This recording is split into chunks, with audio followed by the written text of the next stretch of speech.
because it's not about the busy and the scattered. It's about, do you see me and still love me? Do you see me and still love me? And here's what that means right now. John Delony, again, coming back. He's got some advice about the hidden things that will destroy your marriage. Let's take a listen. Now, if you're liking this content, like, subscribe, and give me a comment below. You know it's going to be good when Jonny D is coming out with some advice on marriage. Let's get to it. So, John, you have spoken a number of times. I like to think about it like, what is the one thing to solve that solves all the other things? And I think you've mentioned a number of times, which is this stake in the ground at home. Yeah. So if you and a partner are trying to co-create a future together, it sounds like not being on the same page, not working. Would you please say you and your wife or your husband? Where do we get this partner language from? Actually, I'll tell you where we get it from. We get it from the LGBTQIA++ ABCDEFG community. Can we please, if this is supposed to be a family show, can we please use husband or wife? My goodness. All right. Let's go. Working together are some of the reasons why the workplace has become the outlet for those things.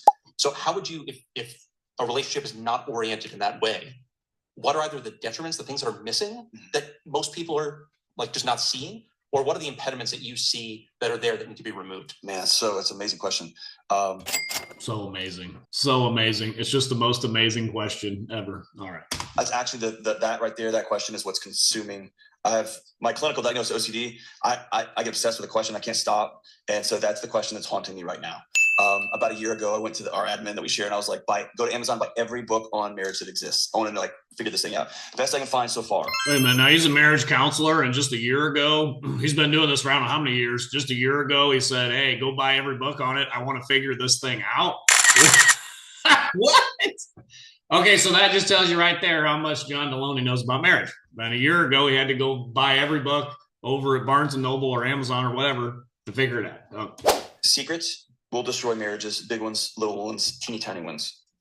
The things. Teeny tiny secrets will destroy marriage. Hey, listen, honey. Listen, wife. I had a secret. I spent $5 on a candy bar, and I shouldn't have done that. Oh, your marriage is cooked. Done. Wrong. It's over. Okay. Teeny tiny. It's good. It's like, hey, those little hairs in the sink drive me crazy. If you just sit on it and sit on it and sit on it, right, then it turns into something over here. Or maybe you could stop being a bitter person and just clean the sink and forget it. Maybe you could do that. Now, when he gives that example, who does that? Okay, well, usually it's the man who does that.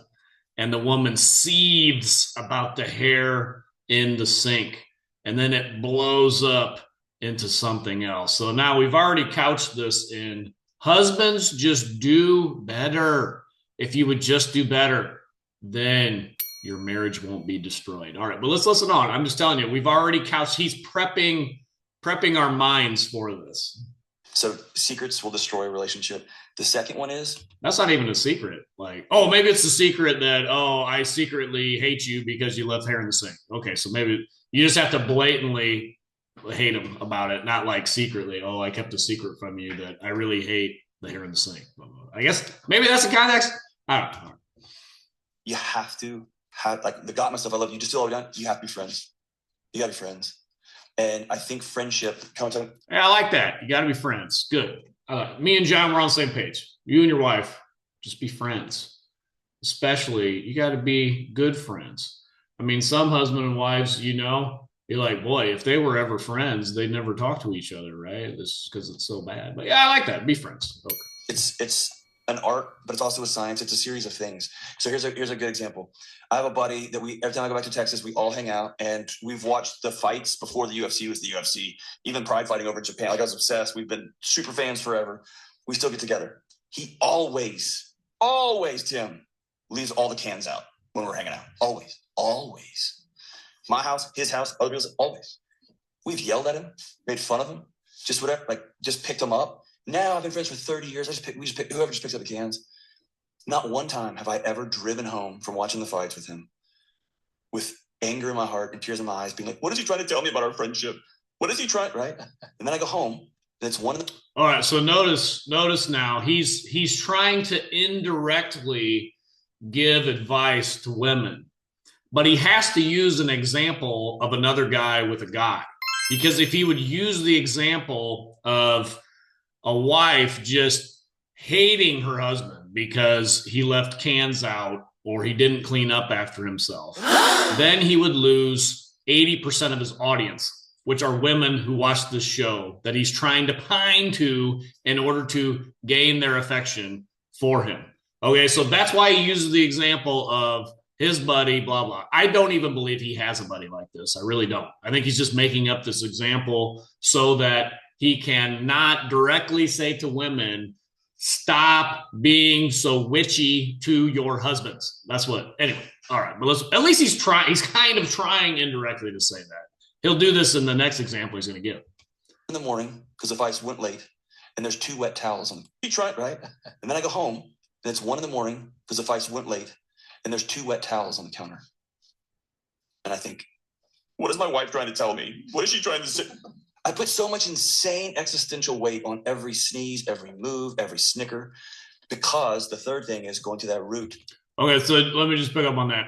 So no husband does, well, unless you're a freak, no husband puts insane weight on every sneeze, every snicker, every there were 2 towels, his example, there were 2 towels left out on the counter. And I said, what are you saying about our relationship? At 1 a.m, unless you're a freak, no man comes home and gives two rips about what's going on with 2 towels in the kitchen.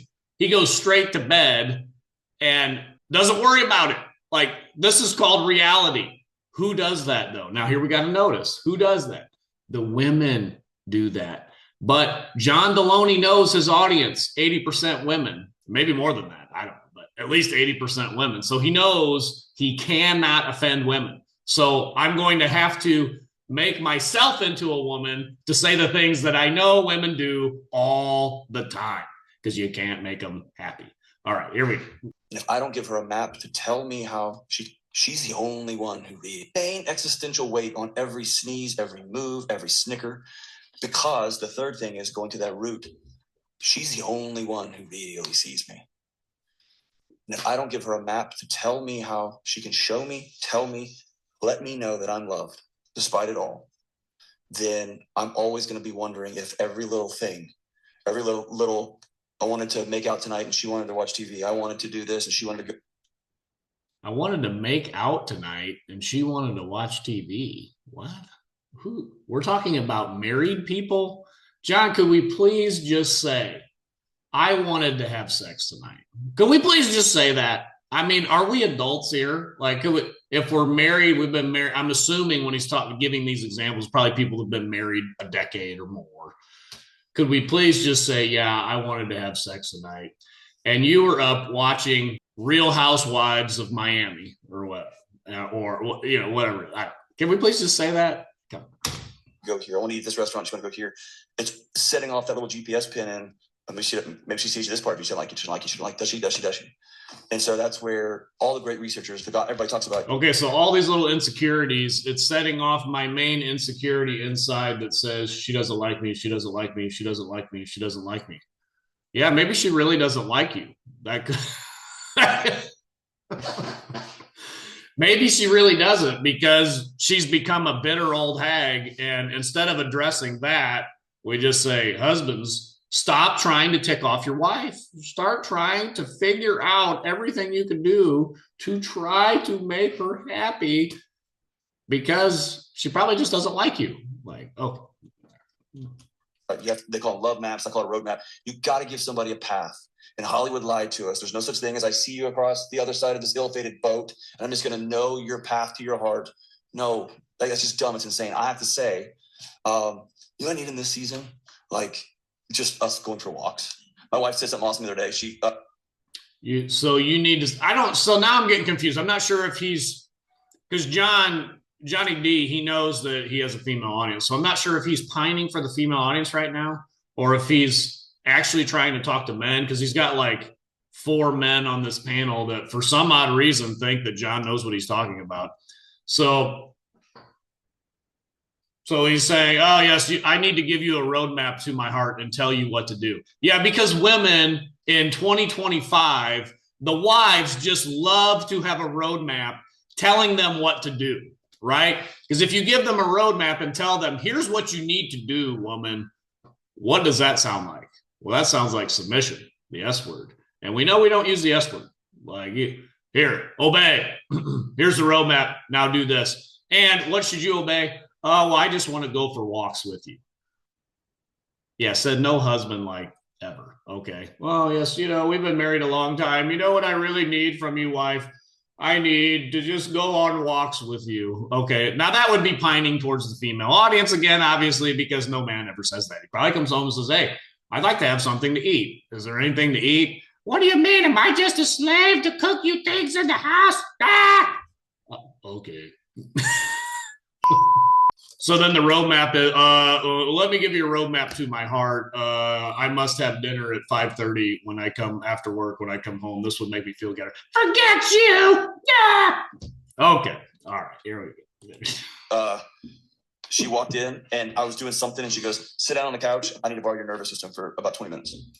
So we turn on an old Brooklyn Nine-Nine episode, the old Office episode, and she just curled up against me. And then when it literally was over, she goes, cool, that's what I needed. And that was it. But that was her telling me, I need your warmth and your strength. And I need you're healthy right now. I just need to breathe up against my husband. What most couples would do in that moment. I don't believe this ever actually happened, but that's okay. Whatever. I think John makes up these examples that his female audience thinks is like so good and then goes on. I don't really believe this actually happened, but okay. Oh, that's lots of us almost breaking up. We don't have perfect marriage by any means. Most couples would wish he would come over there and do that. And they would see him on the couch and get really pissed off and then go in the bedroom and then start scrolling or then go to find with that other guy. Now notice he says most couples would wish he would come over and do that. Translation, most women would wish he would do something that they want. Now, why can't John just say, most women or most wives would want? Because he knows if he says most wives, that the feminists' minds, all the feminists, don't tell me I am unique. I don't do things like others, blah, blah, blah, blah, blah. So we have to say most couples would blah, blah. No, John, just say most wives would. What are you talking about? Getting before is doing, and then, or text, just do work emails. And then there's a funny emoji, inside joke from a guy that she works with. And now you're off to the races, right? And so you got to give somebody a map. Whoa, hold on a second. Let me go back. What do you say again? Just do work emails. And then there's a funny emoji, inside joke from a guy that she works with. And now you're off to the races, right? So instead of spending time with you, she gets on her work email and you see she has funny work emojis from a guy that she works with, and then you're off to the races. Well, time out. Doesn't that sound like it's a little out of bounds? Like she's flirting with some guy at work. I actually have a friend at my church. That exact thing happened to him, that his wife divorced him because she was fantasizing about another man that she worked with who was doing things like that. And then, Jonny D, this insecure man who says blah, blah. No, some things are out of bounds too. Like if we're talking about some things that will destroy your marriage, that sounds like one of them. And so you got to give somebody a map. And by the way, that map changes over time. Like the 5 love language, maybe gifts are important in this season. Maybe next season, just tell me you're proud of me. Maybe the season after that is going to be passionate and peeling the walls off every hotel you go to, right? Maybe. And then so it goes in seasons, which means I got to show back up and check in. How can I love you today? Well, it's like, give me one thing I can do that will show you I love you today. And so. Okay, so now that's for the men. Now we got to notice that's for the man, okay? The men need to go to their wife and say, how can I love you today? What can I do to love you today? And what is the answer to that? Whatever I want. Do whatever I want. That is what you can do for me. That is not directed at the women, because the assumption from John, and many, many shows has already had, the assumption from John is the wife is already doing everything for the husband. Why would this question ever even need to be asked? Why would it? I've got shows documenting John in this attitude of, the wife is just so wonderful. Here, blah, blah. Okay. So it's simple. It's be friends. It's the little stuff. It's just pick up the towels. Just pick them up. Like, good God, stop and pick them up. And then if there are the big. There we go. Dude, just pick up the towels. Just stop and pick up the towels. Stop. This is like the last show I just put out there. Stop, get up, and do whatever your wife wants. That show was What is a Real Man? And at the conclusion of the 10-minute show, they figured out what is a real man. He's a man who gets up when his wife tells him to do something and does it right then. That was a real man. That's a real Christian man. John's got the same idea. I guess we all got about the same idea out here. What a man is, what he does. Things. Let's have that conversation. And then you begin to create a path where y'all can go. So y'all do this the world, man. Does that make sense? Yeah, I'm a super driven entrepreneur. No, it doesn't. She's a small town girl, stays at home. Just like a John Cougar Mellencamp song. Like, yeah. There you go. So I think our challenge has always been kind of how do we sync those? Where I'm like in a million places, and she's like, I just want your attention. My attention's all the way over here. In talking with other guys, sure. They have very similar, like, I'm trying to. How can we make the woman happy? How can we make her happy? John, please tell us. How can we make the woman happy? Okay, let's see here. Protect, I'm trying to provide, I'm trying to do all these things while also fulfilling. Okay, so notice that I'm trying to protect, provide, and while also fulfilling. Now, in the old days, it used to be, that was awesome. If you were a guy, if a woman could find a husband who could protect and provide, man, she was in heaven. She was like, well, I died and went to heaven. I got a man that can protect and provide. This is awesome. Today, no. Protect and provide, that'll barely get your foot in the door if you can do that. Now you have to fulfill. Says no Bible verse ever. No Bible verse ever says this. But we'll see what John says here. Jonny D. Can I push on you? Yeah, go ahead. Yeah, push on that, John. I know a lot of dudes who protect and provide. And sometimes your family always needs a direct deposit. They do. They need that provision. They need money. They do. They need it, okay? He knows a lot of dudes. Here's what John's going to say. He knows a lot of dudes that protect and provide, and it's not good enough for the modern woman. It's not good enough. Here's what okay. And I think everybody needs to be able to take care of their family, at least to get them out of a situation, right? They're not going to be Krav Maga instructors, but I need to know how to handle myself to get my family to a safe place, right? Or buy a gun. I mean, maybe you could buy a gun. Okay. Mace, maybe. But a lot of times, more than anything, especially in the modern world, our wives need us to provide our full attention. In the modern world, the wife needs you to provide your full attention. Now, we're talking about things that will destroy your marriage, and maybe that's true. Maybe in the modern marriage, the wife must have the full attention of the husband. Does anybody ever say, listen now, wives out there, you must give your husband your full attention and try to please him as best you can? Yeah. Said no person ever in the modern day. Said nobody ever. Okay. The greatest thing we can protect is not them from bullets. The greatest thing we can protect is their sense of feeling untethered because they feel like our job's more important than they are. And so, yeah. So the greatest that you have to make the woman feel important because they feel like the job's more important than they are, blah, blah, blah. And then they divorce, yada, yada. Okay. They don't need you to protect from bullets. They need you to protect them from themselves, okay? Protect them from the effinist mind virus that has taken over, okay? That's what they need protection from, okay? Now, it is true they don't need protection from bullets. Yeah, I agree with that. 99.9% of women do not need protection from bullets from their husband. We've got police, we've got military, we've got people to take care of that. Okay, that has been taken care of by modern society. Even provisioning. I mean, if you're going to live not very well, but you can have a child out of wedlock. You can do all kinds of crazy stuff, and the state will provide provision for you. They'll provide you with a place to live, provide you with food to eat. In our modern culture, right, the modern welfare state, you will get those things. It may not be great, but you'll get them. And if you were lucky enough to get married, or they can figure out who the father is of the child, then you will get child support and alimony. Now you would be living a lot better, right? You'd be living a lot better if you're getting that. That's what you get in the modern age. So the state will provide and they will forcibly take the provision from the father if they can figure out who it is and he actually has a job.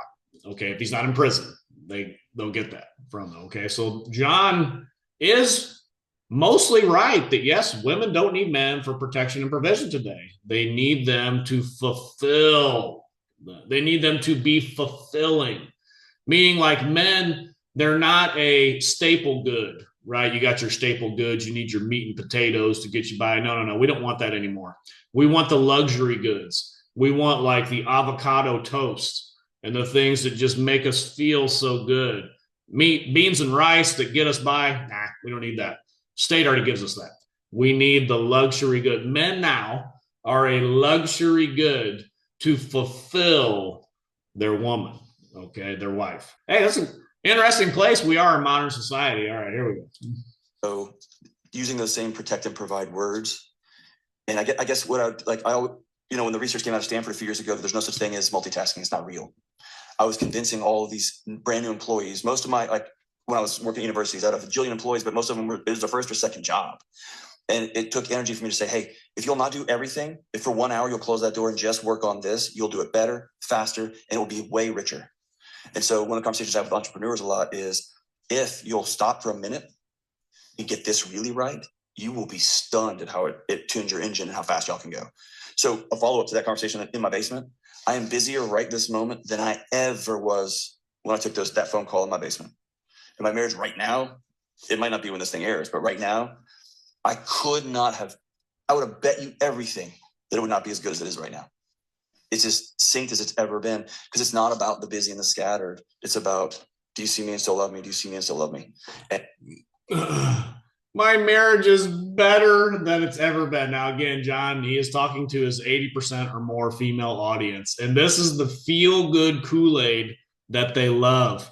Oh, Jonny D, he has a decades-old marriage, and it's better now than it's ever been. You remember when you were first married and you guys just loved each other and it was so passionate, blah, blah. No, forget that. It's better now than it's ever been. The feel-good Kool-Aid. They just drink that up so bad. Oh my God, they love it. They love it so much because, what did he say again? It's as synced as it's ever been, because it's not about the busy and the scattered. It's about, do you see me and still love me? Do you see me and still love me? And here's what that means right now. It's about, do you see me and do you still love me? Can you imagine a masculine man to a woman that's going to be attracted to a masculine man, him going to her and saying, do you see me? Do you still love me? Do you see me? Do you still love me? Do you see me? Do you still love me? All attraction she would have had for that man would be out the window. Like we know this. This is nothing but little boy behavior. Do you see me and still love me? And Jonny D is selling this to the wives.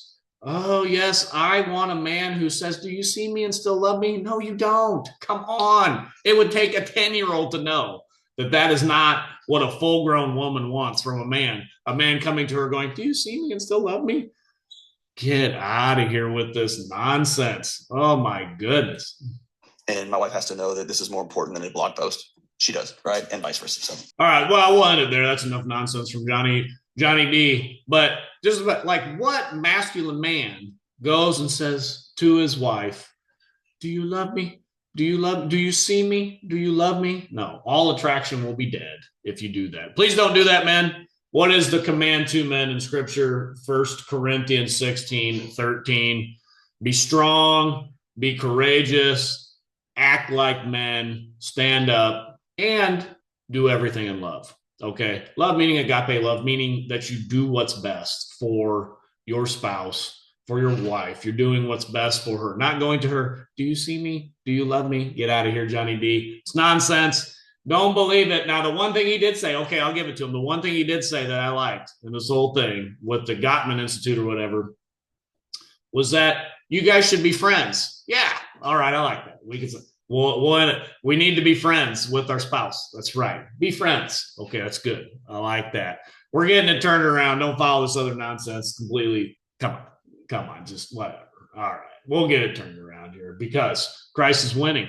He's building his church, and the gates of hell will not prevail against it. Until next time, this is the Postmillennial Man.